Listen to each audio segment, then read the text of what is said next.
Hello dear students, आप सभी का स्वागत है एक बार फिर से हमारे यूट्यूब चैनल पर। आज हम बहुत ही महत्वपूर्ण टॉपिक को कवर करने वाले हैं। संगम युग के बारे में पढ़ेंगे और टॉप 30 क्वेश्चन भी इसमें हम बनाएंगे जो कि एग्जाम में पूछे जाते हैं। ये महत्वपूर्ण इसलिए है क्योंकि जिस प्रकार से भाषा विवाद बढ़ते जा रहा है तमिल वर्सेस हिंदी का, तो इससे बहुत कुछ हमको समझने के लिए मिलेगा कि आखिर ये विवाद क्यों उपज रहा है। तो चलिए इस महत्वपूर्ण टॉपिक को प्रारंभ करते हैं। संगम युग जो कि 300 ईसा पूर्व से लेकर 300 ईस्वी तक था। संगम युग दक्षिण भारत, विशेष रूप से तमिलनाडु का एक महत्वपूर्ण साहित्यिक और ऐतिहासिक काल था। इस युग में तमिल कवियों और विद्वानों ने साहित्य की रचना की जिसे संगम साहित्य कहा जाता है। इसकी मुख्य विशेषता थी, संगम का अर्थ है सभा या सम्मेलन। संगम सभाएं विद्वानों और कवियों की बैठकें थी जहां साहित्य की रचना होती थी। 3 संगम हुए माने जाते हैं जिनमें से पहला 2 काल्पनिक और तीसरा ऐतिहासिक माना जाता है। संगम साहित्य में प्रेम, युद्ध, सामाजिक जीवन, प्रकृति और धर्म से संबंधित विषयों को दर्शाया गया है। इस युग के दौरान 3 शक्तिशाली राजवंश थे। चेर जो कि केरल क्षेत्र में था, चोल जो कि कावेरी डेल्टा के पास था, पांड्य जो कि मदुरै क्षेत्र में निवासरत थे। इनमें से चोल वंश बहुत ही शक्तिशाली माना जाता था। इस समय के प्रसिद्ध ग्रंथ थे तोल्कम्पियम जो कि एक व्याकरण ग्रंथ था, एत्तुतुगे, पट्टू पाट्टू आदि। इसका महत्व यह है कि संगम युग तमिल भाषा और साहित्य के विकास का आधार बना। द्रविड़ संस्कृति को आकार देने में इसकी अहम भूमिका रही है। यह युग दक्षिण भारत के इतिहास की गहरी समझ को हमें बताता है। दोस्तों, इससे हर बार क्वेश्चन पूछे जाते हैं, तो चलिए बनाते हैं अब इसके टॉप 30 एमसीक्यूज। क्वेश्चन नंबर 1 है, संगम साहित्य की भाषा कौन सी थी? ऑप्शन है संस्कृत, पाली, प्राकृत या तमिल। जल्दी से इसका आंसर कमेंट करेंगे क्वेश्चन नंबर के साथ। बहुत बढ़िया, इसका सही answer option number D, Tamil. दूसरा प्रश्न है, संगम काल का संबंध किस क्षेत्र से है? ऑप्शन है उत्तर भारत, पूर्वी भारत, पश्चिम भारत या दक्षिण भारत। जहां तक आप इसका सही आंसर कर पाए होंगे, ऑप्शन नंबर डी दक्षिण भारत इसका सही आंसर है। क्वेश्चन नंबर 3 है, संगम सभाओं की संख्या कितनी थी? ऑप्शन है 1, 2, 3 या 4। जल्दी से इसका आंसर कमेंट में देंगे। बहुत बढ़िया, इसका सही आंसर है option number C, 3। Question number 4 है, तीसरा संगम कहां आयोजित हुआ था? ऑप्शन है मदुरै, कांची, उरैयूर या तंजावुर। छत्तीसगढ़ पीएससी के एग्जाम में यह क्वेश्चन आ चुका है, इसलिए स्टेट के किसी भी परीक्षा में इसके आने की संभावना है सबसे प्रबल है।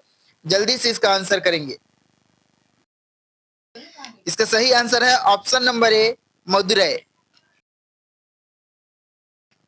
क्वेश्चन नंबर 5 है, संगम काल के समय प्रमुख 3 राजवंश कौन से थे? ऑप्शन है मौर्य, गुप्त, सातवाहन, चोल, चेर, पांड्य, काकतीय, चालुक्य, राष्ट्रकूट या गुप्त, चोल या चेर। बहुत ही महत्वपूर्ण क्वेश्चन है। जहां तक आपने इसका आंसर कर लिया होगा, option number B Chola, Chera, Pandya इसका सही आंसर है। इन सभी में चोल वंश का एक शक्तिशाली शासक था करिकाल चोल, जिसका पैर जल गया था युद्ध के दौरान, इसलिए उसको करिकाल या जला हुआ पैर जो तमिल भाषा का शब्द है, तो उसने अपने राज्य को तो प्राप्त किया ही किया, बाद में उन लोगों को जिनसे युद्ध था, और श्रीलंका को हरा के वहां के शासकों को यहाँ भारत ले आया और कावेरी नदी के बांध बनाने के काम में लगा दिया। तो ये समझ जाओ कि कितना शक्तिशाली ये शासक रहा होगा। क्वेश्चन नंबर 6 है, संगम युग का प्रमुख बंदरगाह कौन सा था? ऑप्शन है मसूलीपट्टनम, अरिकमेडु, सूरत या मांडवी। जल्दी से इसका आंसर कमेंट करेंगे।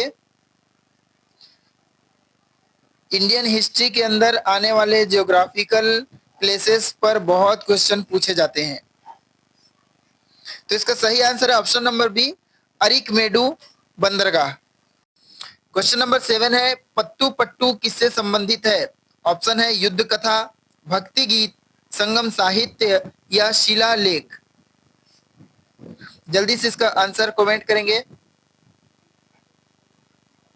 तो इसका सही आंसर है ऑप्शन नंबर सी, संगम साहित्य संबंधित है पत्तू पट्टू से।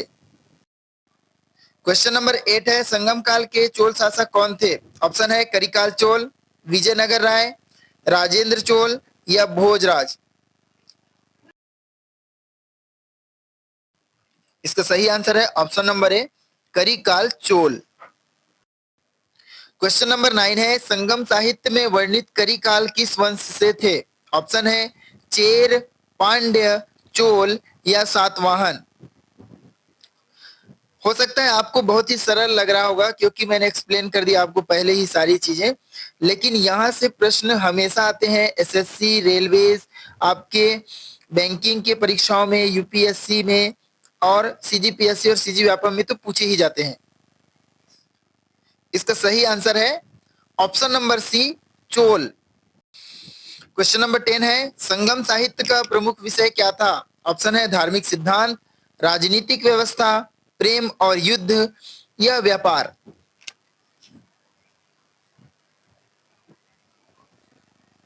जहां तक आपने इसका सही आंसर कर लिया होगा, ऑप्शन नंबर सी, प्रेम और युद्ध संगम साहित्य का प्रमुख विषय था। क्वेश्चन नंबर 11 है, चेर राजाओं की राजधानी थी? ऑप्शन है वंजी, मदुरै, कांची या पाटलिपुत्र। जल्दी से इसका आंसर करेंगे। अगर अभी तक आपने हमारे चैनल को सब्सक्राइब नहीं किया है तो सब्सक्राइब कर लेंगे और हमारे क्रैश कोर्स को, टेस्ट सीरीज को जरूर ज्वाइन करें।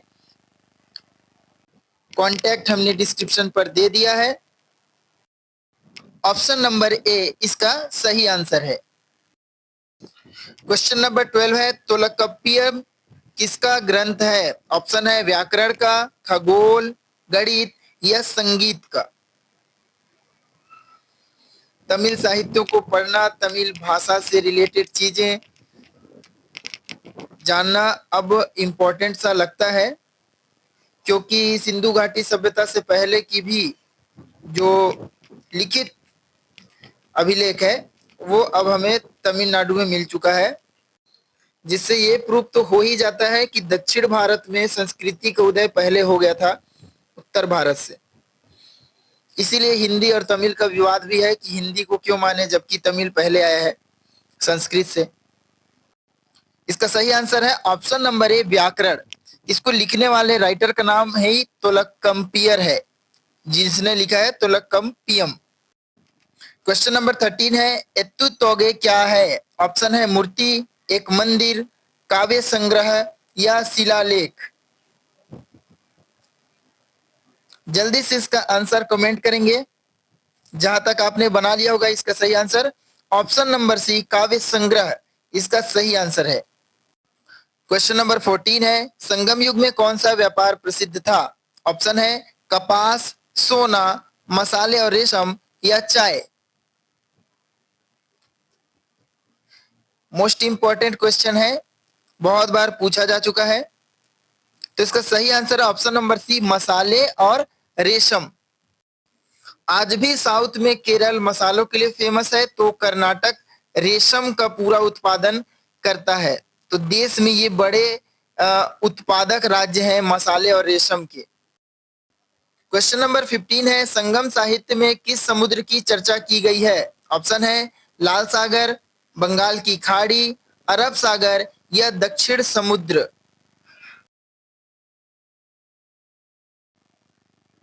इसका सही आंसर है ऑप्शन नंबर बी, बंगाल की खाड़ी। क्वेश्चन नंबर 16 है, संगम साहित्य की सबसे प्राचीन ग्रंथ कौन सा माना जाता है? ऑप्शन है तोलकाप्पियम, सिलप्पादिकारम, मणिमेखलाई या एत्तुतोगै।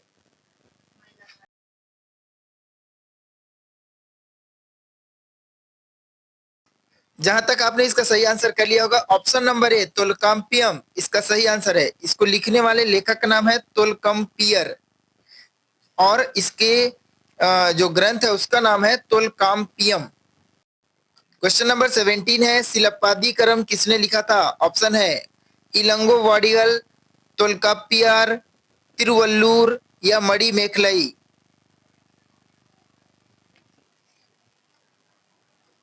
तो ये सारे संगम साहित्यकार थे। जहां तक आप इसका सही आंसर कर पाए होंगे ऑप्शन नंबर ए इलांगो वाडिगल इसके सही आंसर है। कहीं कहीं इलांगो आडिगल भी लिखा रहता है, तो कंफ्यूज नहीं होंगे, इलांगो वाडिगल या आडिगल ही सही आंसर होगा।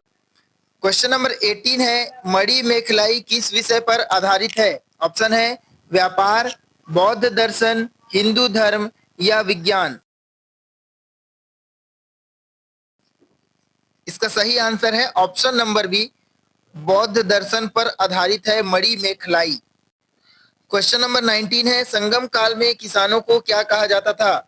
प्रश्न आ चुका है सीजी व्यापम में ही। ऑप्शन है कुल, वेल्लाल, अय्यर या उर। तो शब्दशः मैंने यहाँ क्वेश्चन दिया है जो पूछा गया था, जल्दी से इसका आंसर करेंगे। बहुत बढ़िया, इसका सही आंसर है option number B, Vellal. Question number 20 है, तिरुक्कुरल के रचयिता कौन थे? ऑप्शन है तोलकाप्पियर, इलांगो वाडिगल, तिरुवल्लुर या मणि मेखलाई। ते बहुत ही फेमस रचना है ये तिरुक्कुरल। इसका सही आंसर है ऑप्शन नंबर सी, तिरुवल्लुवर ने तिरुकुरल की रचना की थी। क्वेश्चन नंबर 21 है, संगम युग के दौरान प्रमुख धर्म कौन से थे? ऑप्शन है इस्लाम और ईसाई, बौद्ध और जैन, हिंदू और सिख, पारसी और यहूदी। जहां तक आप एलिमिनेट कर पाए होंगे, और इसका सही आंसर है ऑप्शन नंबर बी, बौद्ध और जैन संगम युग के दौरान प्रमुख धर्म थे। क्वेश्चन नंबर 22 है, संगम युग की रचनाएं किस लिपि में थी? ऑप्शन है ब्राह्मी, तमिल, देवनागरी या खरोष्ठी।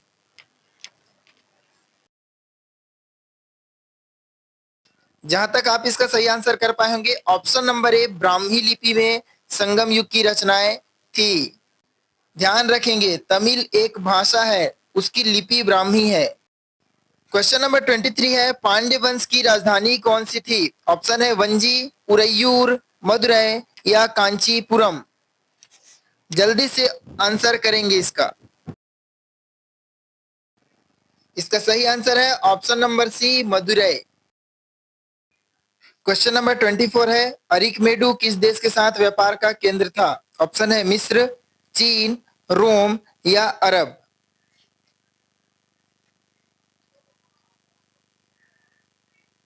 तो इसका सही आंसर है ऑप्शन नंबर सी, रोम। रोम के साथ अरिकमेडु का व्यापार था। संगम युग का यह महत्वपूर्ण बंदरगाह था अरिकमेडु। क्वेश्चन नंबर 25 है, संगम काल में पारियार वर्ग का कार्य क्या था? ऑप्शन है कृषि, योद्धा, संगीतकार या पुरोहित।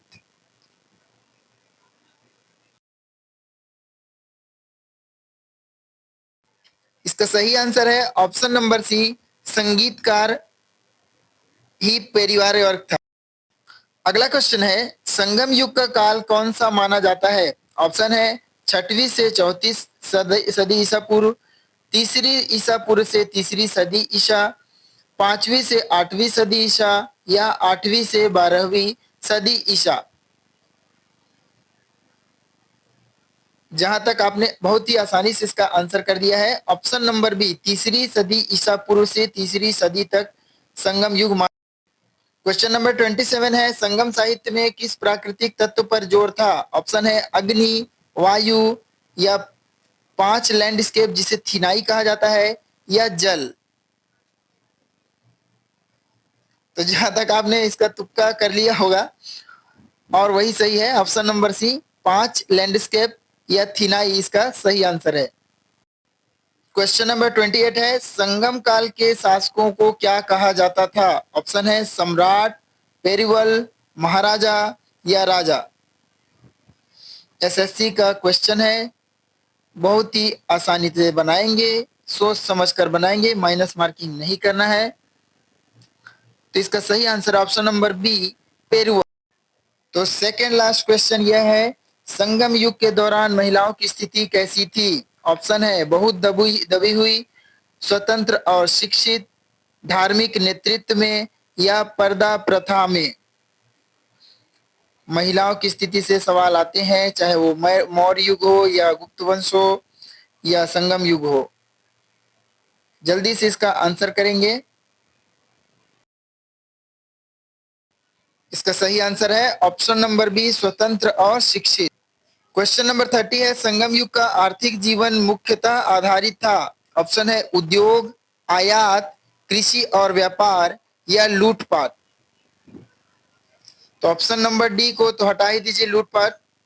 ये सब सल्तनत काल और मुगल काल की विशेषताएं हैं। तो सही आंसर है ऑप्शन नंबर सी, कृषि और व्यापार। तो डियर स्टूडेंट, इस तरह से हमने संगम युग को समझ लिया, इससे रिलेटेड क्वेश्चन बना लिए। बहुत धन्यवाद कि पूरा वीडियो आपने धैर्यपूर्वक देखा और हमारे चैनल के साथ बने रहें। हमारे पीडीएफ कोर्सेज को, हमारे टेस्ट सीरीज को ज्वाइन करें और लाभ लें। Thank you.